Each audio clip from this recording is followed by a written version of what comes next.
Very bad. Okay, let's get back to which is for every one kid. He has to take care of two of his parents. maybe 1850. Can we? I mean, But 1978, pretty 1979, bad. they came up with the one-child policy. China took it. They used to do 4, 5, 6 kids. Yeah. Per now, it's 1.1 is where they are. So in U.S., do they want to Oh shit! Is this our democratic free way of combating a rising population? by getting? You see what China's, well, this is the shit that I'm talking about. This is, just a second ago, we were talking about how do you plan out 100 years? And who are these figures that are planning out 100 years? In America, we can't say, you're just going to have one kid, because we put freedom in the fucking Constitution in the beginning, and I know the powers that be right now are like, what fucking idiots did that? 1776 has made my life so difficult. Now I got to manipulate Americans into doing something that they might not want to do through the guise of freedom, right? So, holy shit, they see the advantage that China might have by reducing their population. We have to find a way to reduce our population.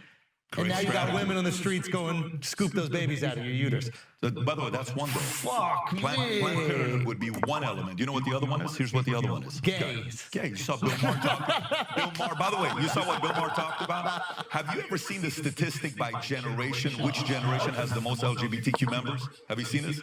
Can you pull up LGBTQ community by generations? Okay. Yeah.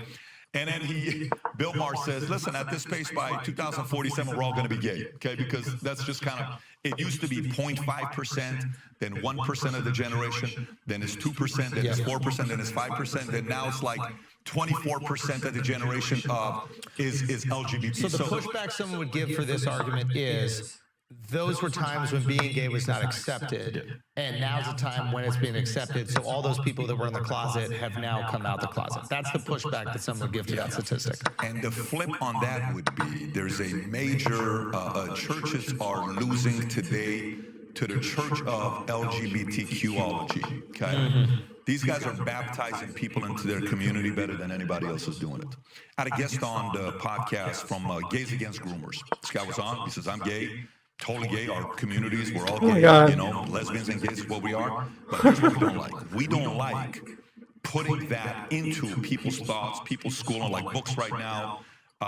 You buy a book, it's called It's Normal, or Gay BCs, and it says, here's how boys have sex with boys at 10 years old. Here's how girls will have sex with pictures and images in the book, by the way. Yeah. And, you know, some parents are sitting there saying, look, man, there's a few things you got to know.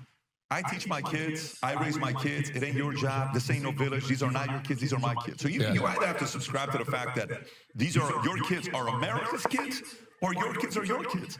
If you subscribe to the idea that your kids are America's kids, let them groom your kids, no problem, be at it. But if you think these are your kids, then you gotta raise your kids with the values and principles that you got. Yeah. You pick and choose. That is a form, that is a philosophy that you gotta make a decision which one you're more comfortable with. A lot of parents are, this is why people are moving to Florida, and this is why some of the guys are more comfortable being in Florida than in some of these other states. Some states are fighting this. So again, going back to this conversation started with George Soros, then it went to ESG, then it went to DEI, you know, CEI, then HRC, then coming down to the depopulation, all this stuff. Who knows what their motives are, but some are thinking this could be one of them. And that's George Soros wants to depopulate in America. George Soros wants an open society because he is a globalist that would like to have an open borders, open society. If you Google Open Society Foundation, that's the foundation that gave HRC $100 million. He started Open Society. And why would that benefit him and the people that agree with him? How would that benefit him and the people? I don't think it's about how, but we can go there as well. And by the way, everything I'm saying from here on is purely opinion and some speculation. Feelings, no facts on this show. Yeah, that's great. I love it. No, but you know, look, would some people who are driven by power, would they rather control 330 million people or 8 billion people? So, okay, so here's where we go. Most people, regardless if we think they are good or bad, convince themselves that they are being benevolent. Nobody goes, I'm a bad guy. I totally agree. Right? I totally agree. So where does he see his benevolence? So 2 nights ago, whatever the night was when the Celtics played Miami Heat and the Celtics beat them, what was that, 2 nights ago? Yep. I didn't tune into the game. I watched the George Soros documentary, came 2019, 4 years ago. Worth watching.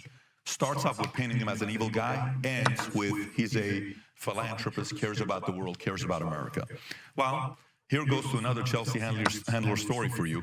When his mom, when he was a young kid, I think he was 9 years old, and his mom had two, I want to say, Russians or two Germans, I think two Germans raped his mother.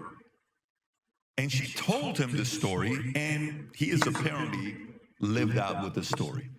You know, those kinds of enemies, the loyalty isn't to you, the loyalty isn't to anything. The loyalty is to, that happened to my mom, and my mom sold me these beliefs, and my mom believed in me. I'm going to spend the rest of my life making sure my mom's dream becomes a reality, because that is an emotional story that I'm going to tell myself over and over and over again until it becomes a reality, right? Like, Shit.